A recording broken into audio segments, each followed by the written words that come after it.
When there is a disturbance produced in whatever field it may be, it produces waves. If that ray continued to go in this particular line, it would meet at the point C. Imagine that this particular wave, which is traveling in 2 dimensions right now, is being taken out into the 3-dimensional world we are in right now. Same considerations are taken. The only difference is that instead of reflecting away, now it is being refracted inwards.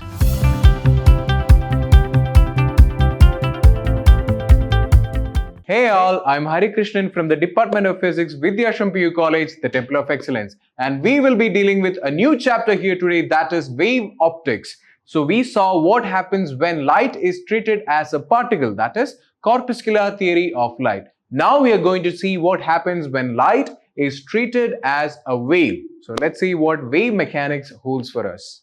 So the first thing you need to know about in a wave is that what is a wavefront. So you do know that if there are any source, let's say there is a source, let's say this is a source which is a sun. So this kind of sources where light or waves are emitting from is known as a point source. So this particular source, when we are really far away, will seem like a dot, right? So that is why it is known as or treated as a point source. So from this particular source, you can imagine a wave of light that is coming through. So let's imagine that one wave is coming right at you. So if I can represent that in a 2-dimensional space, I can say that, okay, the wave will be coming at you in a circular format. Now, imagine that this particular wave, which is traveling in 2 dimensions right now, is being taken out into the 3-dimensional world we are in right now, which means the wave will be propagating in every known direction we know. So that will be like one sphere which is expanding and expanding and expanding. That particular expansion is known as propagation of a wave. In this particular case, we can say that since this is a spherical object or spherical point source, we can say that, okay, spherical waves are being generated. Okay, so that is one type of wave which is spherical waves. Now, imagine that you are seeing an LED bulb, like the tube lights which you can see in your houses. Now, what will happen? What will be the nature of wave that is coming from that particular source? Now, it is not quite literally a spherical wavefront, right? Because the shape is different. The shape is more of a cylinder, which means that the waves originating from that particular linear source will be similar to that of a cylinder. Or simply we can simply say that the wave fronts originating or the waves originating from this particular point source will be cylindrical in nature. And both these cases, let's say I'm standing very close to it, then I can see, okay, this particular wavefront is coming as a cylinder and this particular wavefront is coming as a spherical wave. Now imagine that I am 100 kilometers away. Let's take some more. Imagine that I am 1 billion kilometers away from these sources. Now, what will happen to those kind of waves? How will the nature of those types of waves will be? So, if this is the point source, let's say this is the sun, and I'm standing 1 billion kilometers away from the sun.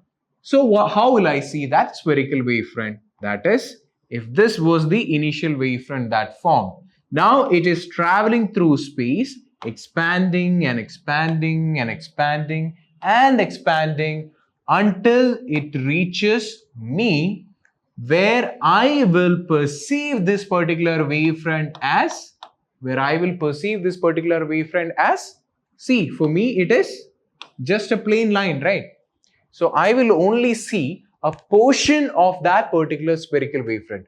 May it be cylindrical, may it be linear, may it be a point source, whatever it may be, after some distance, I can see that the wavefront which originated from any source is now being seen as a single line. A single line in 2 dimensions, when I take it out, it will be like a screen. So we can call it as one plane wavefront. So this particular wave which had spherical nature, even if it was linear in nature, that is, even if it was cylindrical wavefronts which was originating, After some distance, all of these type of wavefronts will appear to be plane in nature, or simply it will appear to be a plane wavefront. So this is a consequence of waves becoming bigger and bigger. So this will happen to every type of waves, that is, even if it is cylindrical or even if it is spherical, no matter what, after some distance, each of these waves will appear to be a plane wave. Now, I have been saying about what is a wave and how it propagates, but I never said what is a wave front. I used the term what is a wave front, but I never explained what is a wave front. So again, when waves are propagating like this particular region or this particular portion which we are seeing is known as a wave front, or which is propagating like this is known as a wave front. So there will be a collection of many points in this particular wavefront. So the exact definition for a wavefront is, so the actual definition of a wavefront says that, okay, it is the locus of all points which are vibrating at the same phase. If all points, or simply the locus of all points, the collection of all points which are vibrating in the same phase is known as a wavefront, or simply the wave which is propagating. If we take a certain region, that will be termed as its wavefront, because again waves are produced by oscillating or simply moving particles, which means all of those waves which are originating from a source will have a wavefront, and depending on the nature of the source, it can be a spherical wavefront, it can be plane wavefront, and it can be a cylindrical wavefront. So depending on the source, the wavefront can be of different shape. And all wavefront after some time, and that is true for all types of waves, even if it is a point source, even if it is a linear source, it does not matter, because after some time all of it will be a plane wavefront. Just like in the case of sun, even though sun is a point source, a spherical source, the waves originating will gradually reach earth and will appear to be one single straight or one simple plane wavefront.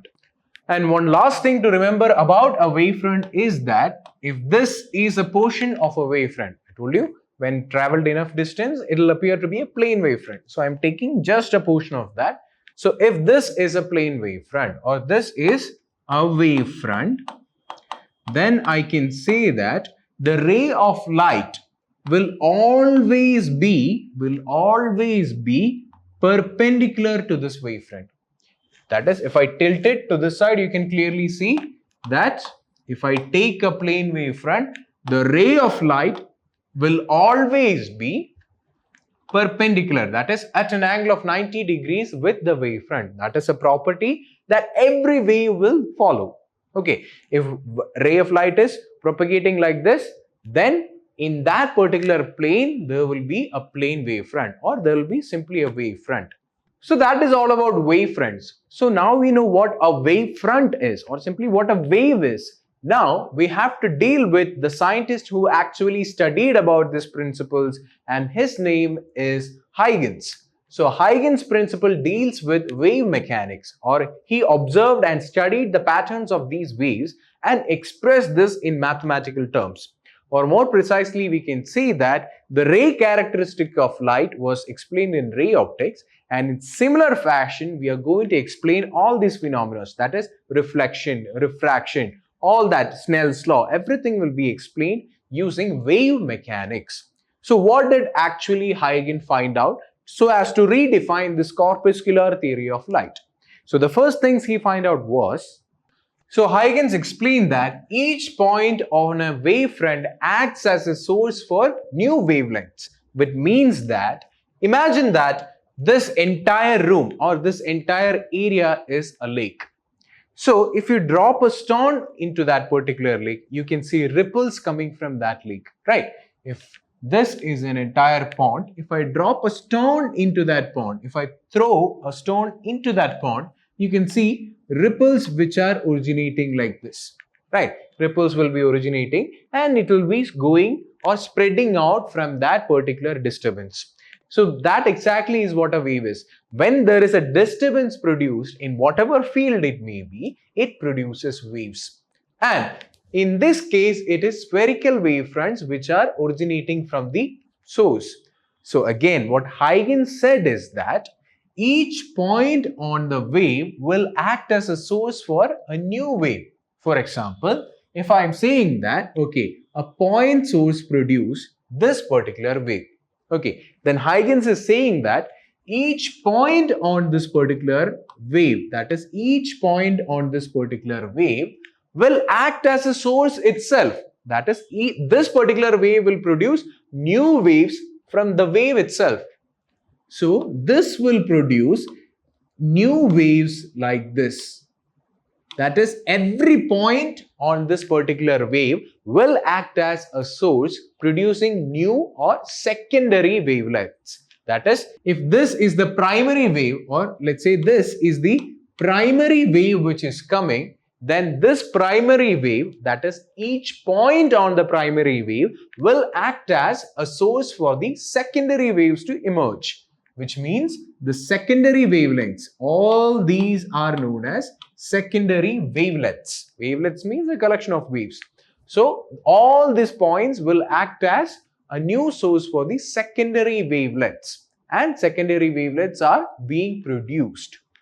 And the next point he said is that all of these secondary wavelets will travel in all particular directions. That is, as you can see here, here also there will be a wave, here also there will be a wave, here also there will be a wave, which means this particular secondary wavelengths will travel in all possible directions with the velocity of light.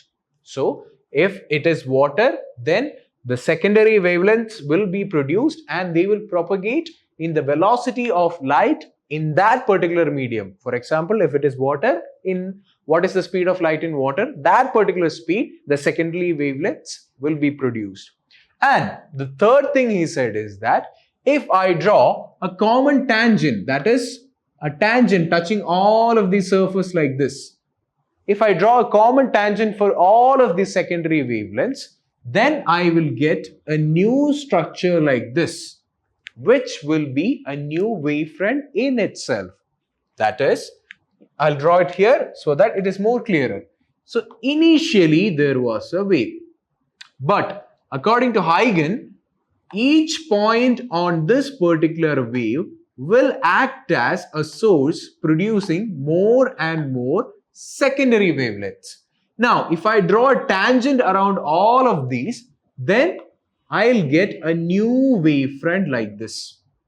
Then each of those points will act as another source producing one more wavelet. Then again one more wavelet. Like that, waves will propagate and keep on propagating. So these are the initial assumptions of Huygens, or simply this is known as Huygens principle. The three basic assumptions are, okay, each point on a new wavefront will act as a secondary source producing even more wavelets. And if we draw a common tangent for all the new wavelengths, then I can say that it will produce a new wave, and this particular secondary wavelets will be traveling at the speed of light in that particular medium. That is all what Huygens just said about waves. Now, using Huygens principle, we are going to define, or we are going to find a mathematical relation, or simply we are saying that, okay, we studied what is reflection, we studied what is refraction, everything we studied, right? But all of that we studied using ray optics, that is simply treating light as one individual ray. This will be incident ray, this will be reflected ray, like that we studied. But that is not enough. Now we have to apply what is known as wave mechanics or Huygens principle onto these phenomena, so that we know that, okay, he's not bluffing. Whatever he is saying is true. So in order to know that, we are going to apply Huygens principle onto reflection so that we can see, okay, wave principle is true. Huygens is saying the truth. Light is after all a wave. So let's see. So how do we exactly explain Huygens principle, or simply Huygens principle in reflection? So for that, what we first do is that we consider a plane wavefront. So again, these two rays are actually representing rays of light. So we can say that, okay, if that ray continued to go in this particular line, it would meet at the point C. So AB is actually a wavefront. So what happens is that this particular wavefront is coming like this at a particular angle. So A first meets whatever the object it is reflecting on. So A first meets that object, and after T time B reaches C. Right? After T time B reaches C. But within that particular time, A has already reached D. That is, this wave is coming like this. Already the tip has touched the base point and started reflecting. When the other end reaches C, already in that time, A would have reached D. So that is what is written here. That is, AB is an incidenting wavefront, and in time T, that is, in T time, B reaches C. So the time taken for B to reach C is T. So in T time, arbitrarily we are taking T. It can be 5 seconds, it can be 0.1 seconds, we don't know. So arbitrarily we are taking it as T only. So in T time, B reaches C and A reaches D. That is, when this particular wavefront is coming like this, initially the tip touches, that is point A touches this particular surface, and after T time, B reaches the point C. But within that particular time, A has already reflected and reached the point D, which means that DC is now known as the reflecting wavefront. So it is reaching like this and it is being reflected. So this is the incidenting plane wavefront and this is the reflecting wavefront. This is the angle of incidence and this is the angle of reflection. And by using geometrical mathematics, we can figure out that, okay, if this angle is I, then automatically this angle will also be I and this angle will also be R. And why this angle is at 90 degrees? Because we know that when, that is in Huygens principle only, that is, for a wavefront, for any wavefront, the ray of light will be perpendicular to the wavefront, which means this is a ray of light. We just extrapolated that, which means this angle will be 90 degrees, which means angle ABC will also be 90 degrees, which brings us to the next analytical point, that is, we are going to consider these two triangles in order to prove a very small detail, that is by considering the triangles ABC and ADC. But before that, we first establish that, let this be P, then we can establish that angle PAN will be equal to angle BAC, which is equal to angle I, right? So that is established first of all, and then what we do is we consider the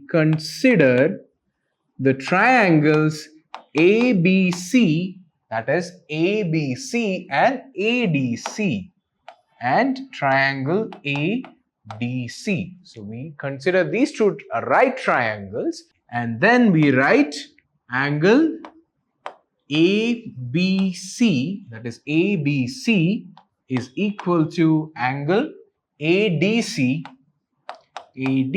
which is equal to 90 degrees.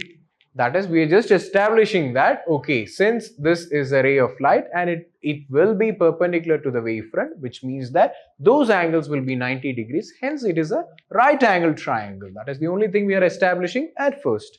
And we also know that both of these triangles have a common side, which is AC. So, two angles are same and there is one common side also, which means that these two triangles are actually congruent. So what we are going to do here is that we are going to prove the congruency principle, which we have already learned in your high school. So we are going to use that congruency principle in order to prove, okay, these two triangles are congruent. We have two angles equal and we'll prove that, okay, AC is a common side. Then AC is equal to AC, which implies BC is equal to, that is, BC will be equal to DC. BC will be equal to DC. It's two sides and two angles being equal to each other. So you can just write down. That is, since two sides and two angles are equal using RHS congruency rule. Using RHS congruency rule, we can actually write triangle ABC is congruent to triangle ADC, which again implies that angle I is equal to angle R. This is the only proof you require in order to solve this, because all the sides are equal. These two triangles are congruent to each other. These two triangles are congruent to each other, then I will be equal to R only. If I is equal to R inside this particular triangles, it means that these two angles will also be equal to each other only. That is, triangle ABC is congruent to triangle ADC, which again implies I is equal to R, or angle of incidence is equal to angle of reflection. And that proves that, okay, this particular law still holds if light is behaving like a wave. That is, angle of incidence, angle of reflection, and the normal all lie in the same plane. That is the law of reflection. So that is again proved using Huygens principle, which means it is still true. Now again, reflection is true and it is held up. Now we have to see what happens when we try it for refraction. Now, since we saw what happens with reflection, let's see what happens with refraction. So again, the same considerations are taken. The only difference is that instead of reflecting away, now it is being refracted inwards. So this again is the incident ray which is being refracted here, and you can here see that, okay, if this is angle of incidence, this will be angle of refraction. Now we just have to prove a simple law which is known as the Snell's law. So Snell's law is actually applicable only to refracting surfaces which has two different material mediums, that is N1 being one and N2 being the other one. So same thing we are going to try and prove, that is we are just trying to prove Snell's law for refraction using Huygens principle. So the preliminary assumptions are V1 and V2 be the velocities of light in the respective mediums. For example, here I have taken air and water. So let air be having a respective velocity, that is almost 3 into 10 raised to 8 meter per second in air, and in water obviously it will slow down. We saw all about it in the previous chapter. So again, each of these mediums have different velocities for light, and then we say that, okay, AB is the propagating wavefront, and we can say that, okay, EC is the refracted wavefront. Now again, in T time, that is just like in the previous case, in T time B will reach C. By that same time, that is at the same instant where B reaches C, A would have already reached E. So at the same time where B will be reaching C, A will be reaching E, because you can see here that it is traveling like this. A has already touched the surface and A is still moving and moving and moving, and by the time B reaches C, A would have already reached E. Okay, that is it. Now, one small thing we have to know is that how long this particular wave has traveled. So how do you find out? It is okay, we already know what is velocity. Since we know velocity, we can easily find out the distance. Why? Because velocity is equal to distance divided by time, or simply velocity times time will give you distance d. So in order to find out this distance, I only have to multiply velocity with time, or simply here I can say that, okay, AE will be equal to, that is the distance from A to E will actually be equal to, what is the velocity in the second medium? It is V2. So V2 times T, because time T is already given. And similarly, the time for which B to reach C will also be equal to, B to reach C will be equal to V1 times T. So that is the initial considerations we are taking. Now the second thing is that we are going to consider the triangles, ABC, and triangle AEC, right? AEC and ABC both has a common side again. And after considering these two triangles, we are going to find what is sine I and sine R, because we are indirectly deriving Snell's law from this figure. So again, we are going to find out what is sine I and sine R. So again, sine I, that is sine I will be equal to, again, this angle is 90 degrees and this is the sine of the angle we are taking. Then automatically we can say that, okay, it is going to be, that is sine is equal to opposite side by hypotenuse, which means it is going to be opposite side, which is BC by hypotenuse, which is AC. So again, it will be equal to BC by AC, or again, we just found out what BC was. BC is equal to V1T divided by AC. Let's put it as equation number 1. Similarly, sine R will be equal to, that is sine R will be equal to, again, sine is equal to opposite side by hypotenuse. Opposite side is AE. So it is going to be AE divided by AC, or simply V2T divided by AC. That is equation number 2. Then we have sine I and sine R. We are going to find out what is the ratio of 1 to 2, or simply sine I by sine R. That is sine I divided by sine R, which is equal to V1T divided by AC, V1T divided by AC whole divided by V2T divided by AC. AC and AC cancels out. It will be V1T by V2T. So again, cancelling out the T's, we will get V1 by V2. So we have V2 sin I is equal to V1 sin R, or simply sin I by sin R is equal to V1 divided by V2. And now one more result we do know is that N is equal to C by V. That is material medium, that is refractive index of any medium is equal to velocity of light in vacuum to the ratio of velocity of light in that particular respective medium, that is C by V. So C by V is equal to N, or simply we can say that N1 is equal to C by V1 and N2 is equal to C by V2.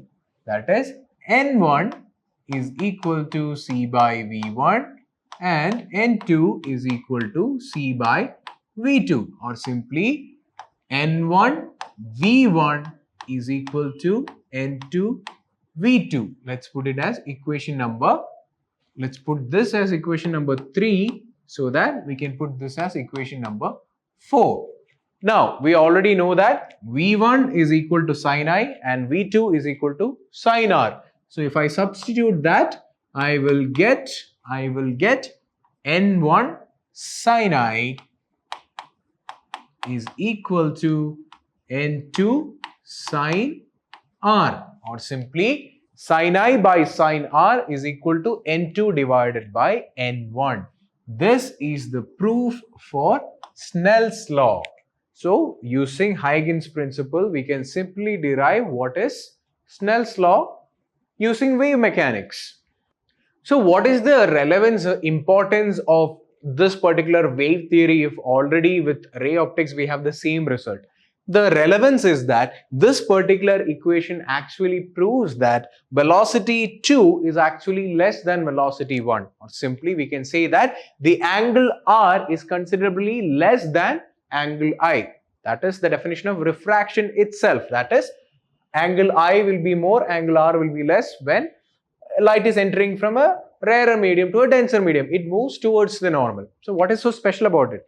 It also tells us that this particular velocity, that is velocity in the secondary medium, is slightly slower than what is the velocity in the primary medium, which actually contradicts the ray nature of light, or simply it does not go hand in hand with the corpuscular theory of light, which deals light as a particle.